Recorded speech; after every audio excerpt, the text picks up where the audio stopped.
Coming up this week on Breaking Badness, we're discussing a special topic regarding campaigns targeting retailers. We'll talk about several ways bad actors seek to take advantage of the growing threat landscape and how their activity can be enumerated to help organizations defend themselves.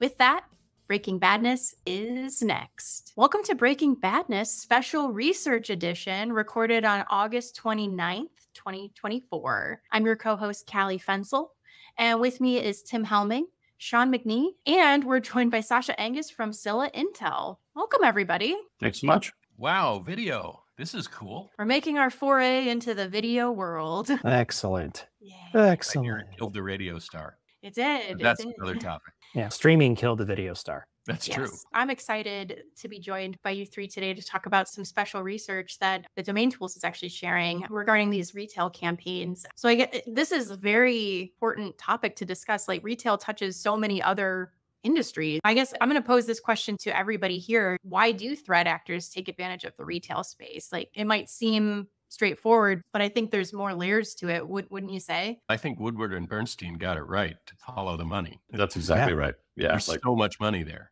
Globally, you're talking trillions of dollars. And the top, I think, 100 retailers globally are well over $1 trillion. And Wow. Yeah, the brands that they have, obviously the reputations they enjoy, and the customer loyalty they've got is unfortunately a frequent target of these sorts of folks. I always have trouble wrapping my brain around the idea of $1 trillion. I don't know how many $1 trillion there are. Me neither.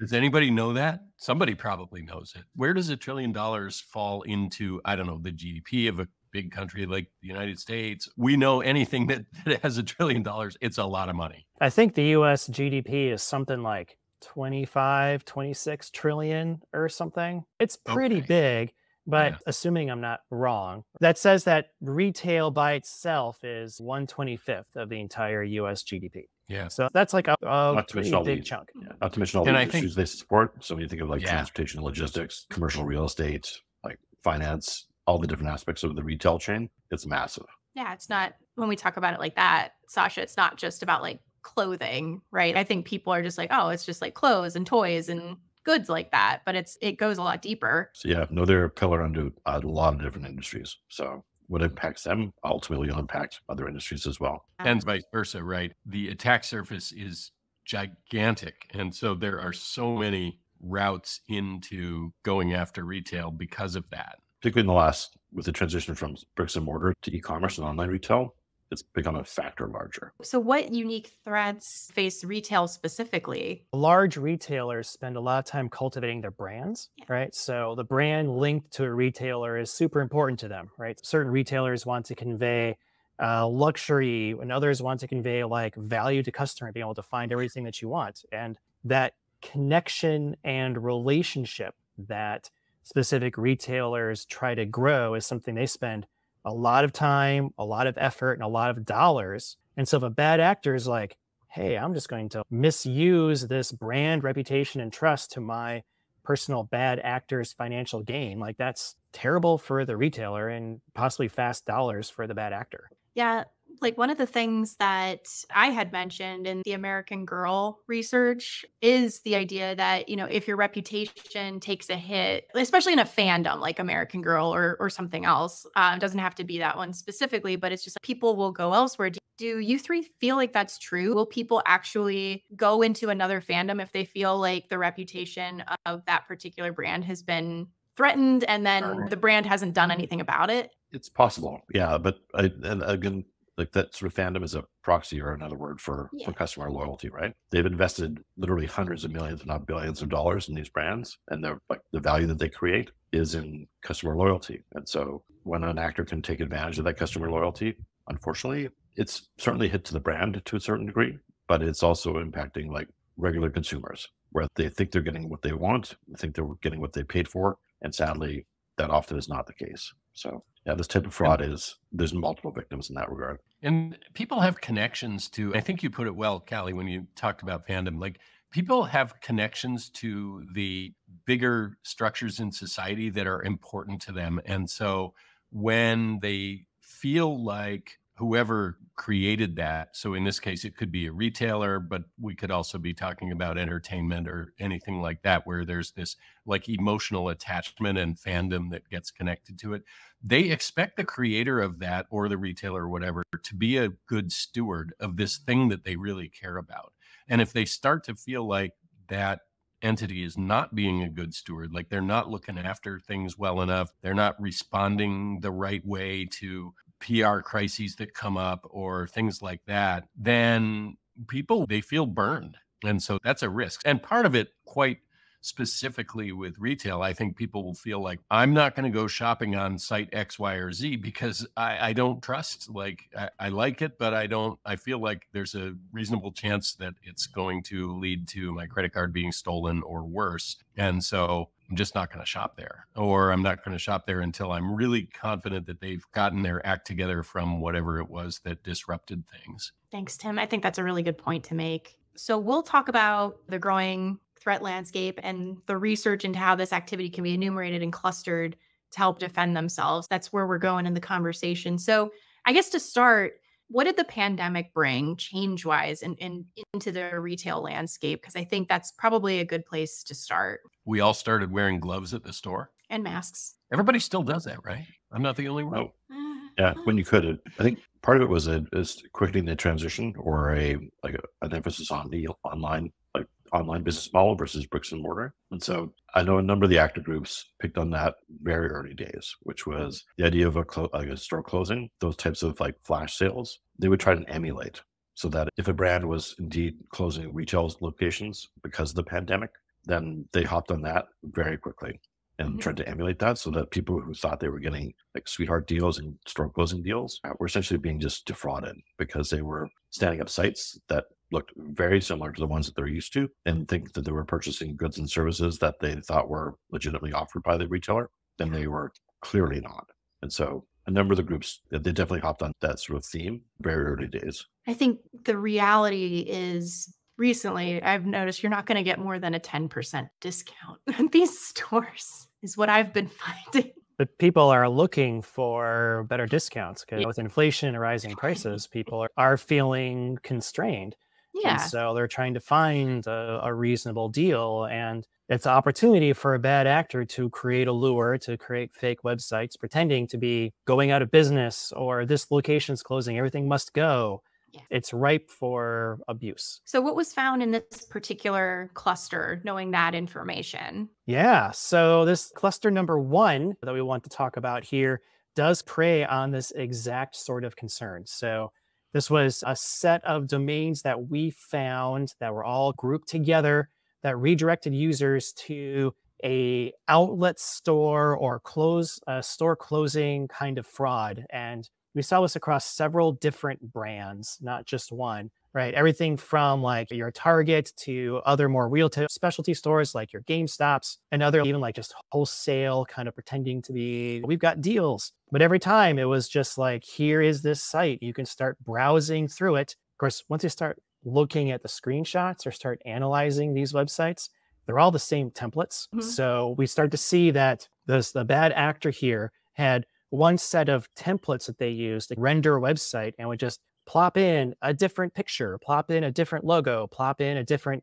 small bits of design to get people to be like, oh, this is actually this brand or this company. See, there's some advertisements for things that are on sale. Whether or not those are related to that brand, yeah, it's still a good deal. I'll give you my credit card. And now you're got some problems. I think it's, again, just it's the nature of the actors and how quickly they respond to market conditions. So yes, in the early days, the store closing themes and those types of lures were 100% like part of the sort of modus operandi.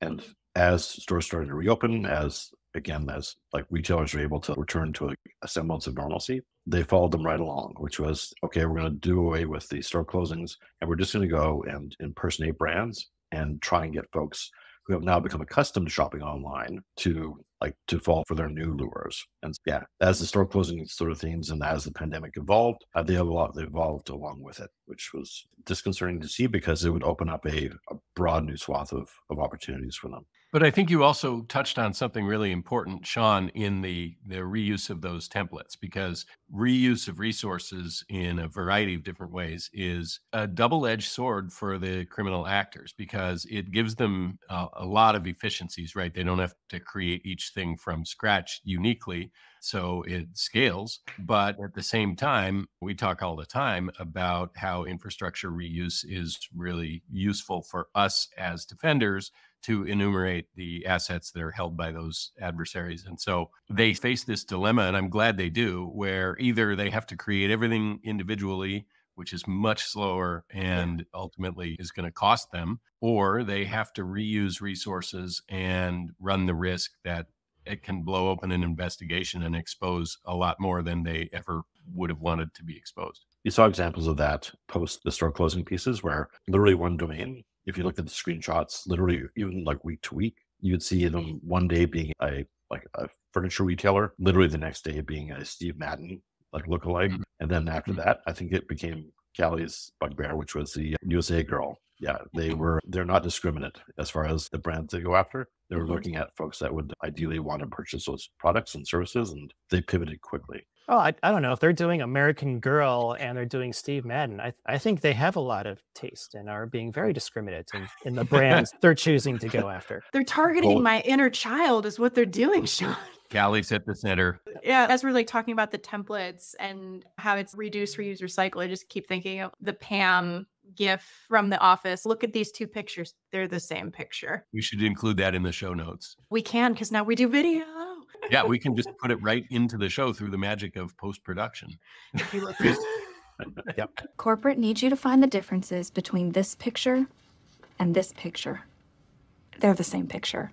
I do want to say, though, that even though we made the joke about being very selective in the brands, in reality, this cluster was going after many brands and was doing so with many websites. And they had this wonderful redirect chain where you could see websites redirecting to other websites. It was thousands of domains. While we joke about this being one or two, they were very broad in their appeal to get people to be pulled into brands because of online shopping or other ways of trying to find what they're looking for online. And various types of brands, right? Everything from high-end luxury, like Rolex and like exclusive like watches, all the way down to like shoes, t-shirts, you name it. If they thought there was a market where they could address it, then they did. That's just it. If there's money there, then the criminals will be there. It's Money also talk. just setting the stage for a lot of what we're going to talk about. So often on Breaking Badness, we are talking about cyber threat intel and things like phishing, ransomware, et cetera. When it comes to retail, a significant part of what they're fighting here is fraud.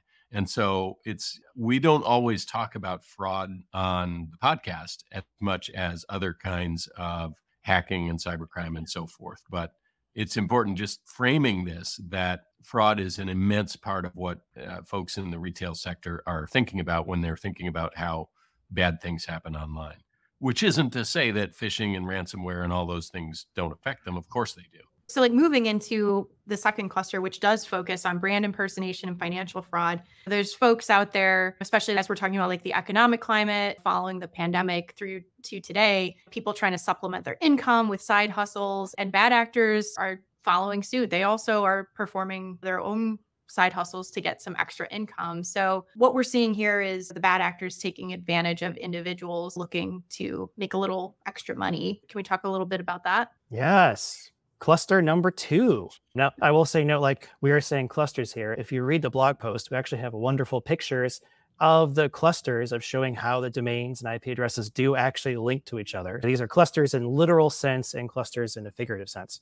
But to move on to cluster 2, yes, so we are now seeing bad actors leveraging the goodwill of particular brands and large retailers by falsely advertising side hustle, extra jobs, a job you can do from home, job you can do from your phone or do it in your spare time, working for or with these large retail brands to help with customer success or affiliate marketing or some sort of way of linking customers to products, right? It's all but at the end of the day, there is no actual job here. And this specific fraud is the bad actors asking you, new employee, for money to buy into, it's a Ponzi scheme, but it's right, buy into the, hey, if you provide some money into our platform, then as customers buy the products, you will get a better return on the cash that comes back out. You deflated all the suspense by saying right away it was a Ponzi scheme. It's a Ponzi. It's a Ponzi scheme. It's exciting. It's exciting to talk about. Ponzi scheme, though, does infer that people who get in early are guaranteed to get cash out. No, this is straight up fraud. Yeah. And if you call it like maybe multi-level marketing fraud, which is once we sucker you in, we're going to ask you to go then talk to your family, to your friends, because they should benefit from this, right? Okay. So in no way, shape, or form did anybody get paid out. They just tried to troll as wide a net as possible. So is that the main difference, Sasha, between an MLM, multi-level marketing, versus Ponzi scheme? Is you pay into it hoping to get more out, and then MLM is like recruiting other people is the main difference. From a Ponzi scheme, as Sean's absolutely right, that like entering in a Ponzi scheme, whether you know you are or not, typically you don't. It's the idea that like early folks may get some sort of return, and it's typically in the fraudster's like benefit to at least provide a modicum of return so that it's not obviously called out right away. This was another one of the, I guess, the unintended consequences of the pandemic, which was people being like unemployed, people having more time on their hands, people needing to find a work from home solution that could benefit their family. And so these groups come in, again, they purport to be working with these brands, which they're clearly not. They set up very realistic websites and login portals, the whole 9 yards. They use a sophisticated way of calling these people. And then once a person unfortunately falls for their fraud, they're told that the job that you were thinking you were getting, that only pays X amount. But as Sean mentioned, if you were to invest in this process and send us a little bit of cryptocurrency, you'll unlock higher tiered commissions and higher tier rewards for your efforts. And so this is where, again, it layers in essentially a new form of advance fee fraud coupled with basically like unemployment fraud. And then the crypto angle is the way that they monetized this fraud in these cases. And there were unfortunately lots, like we're talking thousands and thousands of people that were impacted by this. Typically people that they're not a crypto bro that wants to go from being a millionaire to a trillionaire by investing in some like cryptocurrency. These folks were taking savings that they had spent their life developing and were hoping to get a better life for them. And they got unfortunately taken by it. Part of the challenge here is there are legitimate versions of this sort of extensions to marketing or affiliate models with some of these large brands. Yeah. It's the bad actor sowing chaos and creating confusion by creating their own version of this like extra work from home that is not affiliated with these brands. But some brands may have some of this, and there's the social media influencer, and you can have sponsored content. Yeah. So it all starts to blur, and unfortunately, people are getting taken advantage of. Is there an aspect of pig butchering to this that you would say fits in, or am I off base here? Modestly, pig butchering would typically be a cryptocurrency scam where you are going to invest $10,000 in the hope of getting $200,000 in some sort of coin offering or that sort of thing. This is more of it's pig butchering in so much as if they were to invest more, the earnings they thought they could receive would be higher. But there's a certain aspect of that. And then the advance fee piece is definitely the way that these actors monetize their activity. So pay us up front and then we'll get you on the back end was the method they used. And also pig butchering it's like a high touch kind of crime where you're trying to build up rapport with this one individual and it's personalized. Whereas these are large scale. It's just, here's an easy money scheme that is going for large numbers of victims. And it's not high touch to any particular individual victim the way pig butchering is. It's worth noting though, it's not no touch, right? A lot of these websites purporting to have these services also had a talk to somebody. And of course, it was through your and my favorite platform, Telegram, right? So now you can go into these private Telegram channels to talk to the bad actors purporting to be service or support or your bosses and can have some conversations. So I don't think it's pig butchering, but can we call it piglet butchering? I like that a lot. That's right. They don't grow it into a giant pig, but they do address it a little bit. Would you say like the lesson here is just never follow like if anyone's asking you to go to another platform to start talking, the answer is just don't stop right there. Don't do that. A real reputable retailer is not going to have you carry out conversations with them on Telegram. They're just not. And going back to probably as far back as the concept of money goes in human history. Easy money has always been a way to dupe people. The easy money scheme is timeless, and that's what these are. The too good to be true. The too good to be true, easy money lure. So passive DNS was also used in unveiling some of this information within cluster 2, which I also call the imposter. Can we talk a little bit about what passive DNS revealed? And it goes back to Tim's comment earlier, which was in order to scale things quickly and in order to I guess cyber criminals are just like most other folks. The path of least resistance and a bit of laziness is what tends to win the day. It's good for defenders because it allows you to aggregate all those results much more easily. Yeah, we were hosting literally hundreds of domains off of like different IP addresses, and we looked at not only the passive DNS, but like the use of SSL certs, for example, of the naming conventions for their websites. There were probably about 3 or 4 easy pivots that allowed you to start enumerating these things because the sheer volume of domains were literally in the thousands. And the way that you looked at it was passive DNS, SSL cert reuse, and then naming conventions that they'd use, but made it easier to get your arms around. Gotcha. And unfortunately, when something like this is working, other people want to copy it too. Like even in the legitimate world, when things are going successfully, other people want to copy it, and bad actors do the same thing. So actually, when we're looking at the next iteration in the clustering, which I lovingly call the copycat, it is actually looking at a malicious actor copying this number 2 in the cluster, the middle one. So let's talk about that. First of all, what can you tell us about like criminal forums and how bad actors like trade information and stolen data and offer tutorials? And this is where, so success has 1,000 cousins. This is one of those examples where when an actor looks at something that's working for them, either other actors see it like in the wild and they're like, I know what this is. I think I could do this too. And so you get the sort of the copycat effect. But in criminal forums, they trade successes all the time. And one of the like bizarre sort of offshoots of that are folks like essentially offering like courses on unfortunately, like many things in marketing, I made myself like $1 million doing XYZ. You can too, if you only buy my like tutorial. And so many of the criminal forums, they do exactly that. And they are brazen, not only keeping it on forums, they use social media platforms, they use a host of things to try and market it to other people that quote unquote can like be just as successful as me. And so the knock-on effect of that is, you'll have like the same activity, but you'll have dozens, if not hundreds of potential like copycats doing the same thing. And so it exacerbates the threat to the consumer as well as the threat to the brand as well. What are the similarities and differences between what we're seeing here in what I call the copycat versus what we just discussed in cluster 2? Yes, cluster 3 versus cluster 2. Again, because we are talking about these as clusters, I will remind people in the blog post itself, we have pictures of the clusters. And if you look at cluster 3 versus cluster 2, just the pictures of how we cluster the domains, the IP addresses, the SSL certs, they look very different from each other. So we have actual data to say, while cluster 3 and cluster 2 are both looking to try to scam people to work, quote unquote, for these large retailers, right? The way they have set up their backends is completely different. So from a technical perspective, these don't look like the same actors, even if from the front end, they may start to look a little similar.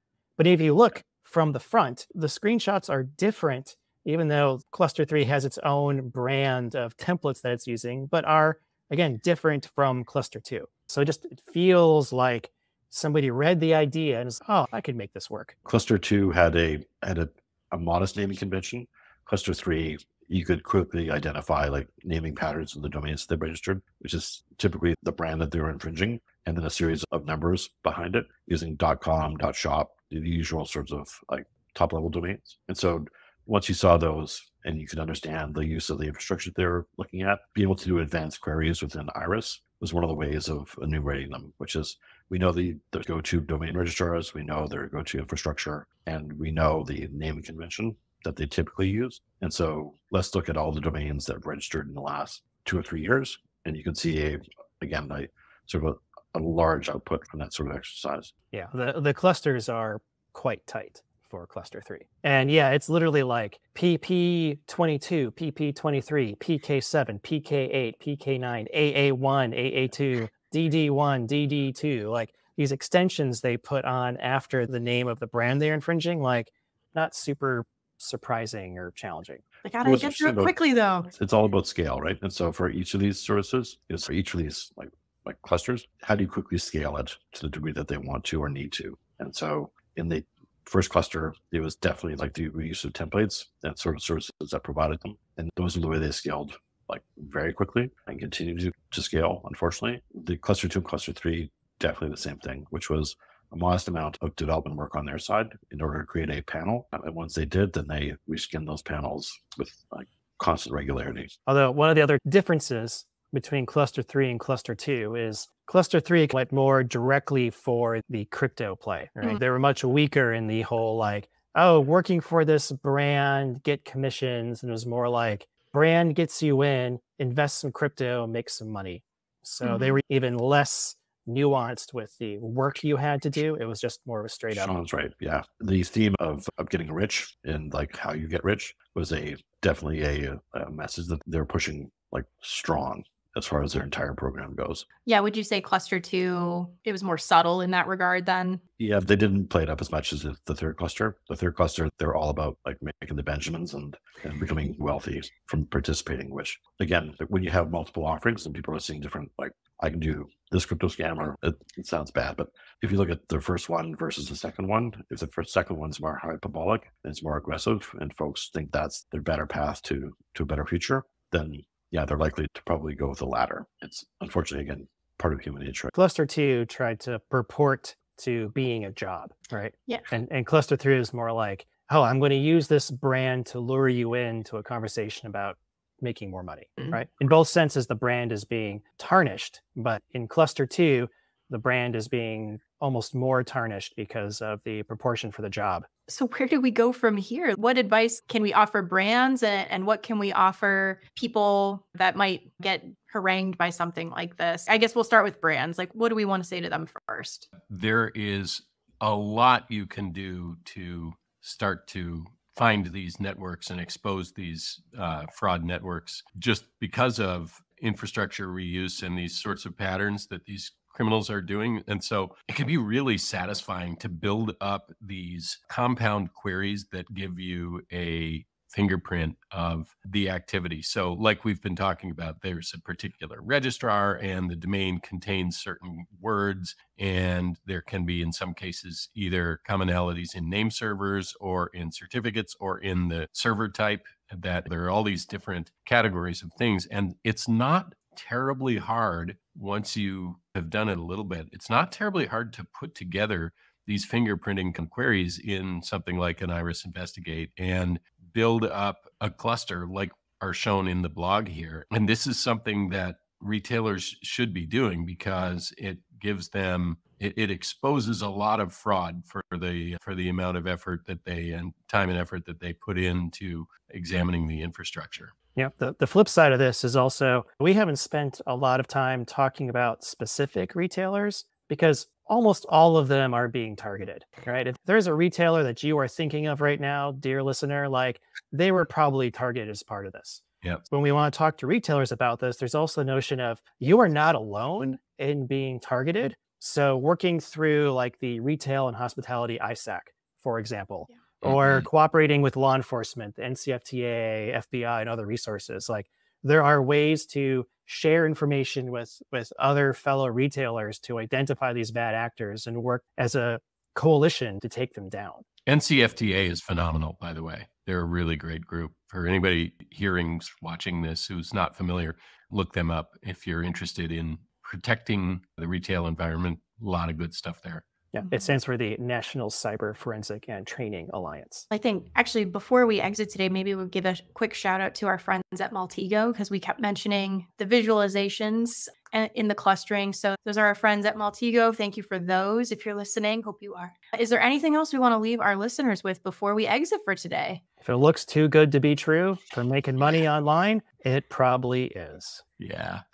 Don't fall for the quick buck. I want to thank all three of you for joining me today on Breaking Badness. This was a fantastic episode, learning a little bit more about how campaigns are targeting the retail space. Thank you so much. And like we mentioned, there is a companion piece to this podcast. It is on the Domain Tools blog, so we hope you check that out. And then if you're listening to this live, we do have a webinar where we will do more of a deep dive on how we use the tools. That's coming up on September 19th. And then if you're listening to this podcast after September 19th, it will be available on demand. So that's something also that you can look forward to. But thank you so much to our listeners. Thank you, Sean, Sasha, and Tim for being here. And we will catch you again next week for an all-new episode of Breaking Badness. Thanks, everybody. That's about all we have for this week. You can find us on Twitter @DomainTools.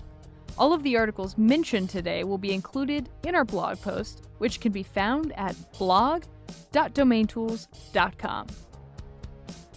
Catch us every Wednesday at 9 a.m. Pacific Time when we publish our podcast and blog. That's it for this week. We'll see you again next week on another episode of Breaking Badness. Until then, remember, don't drink and click.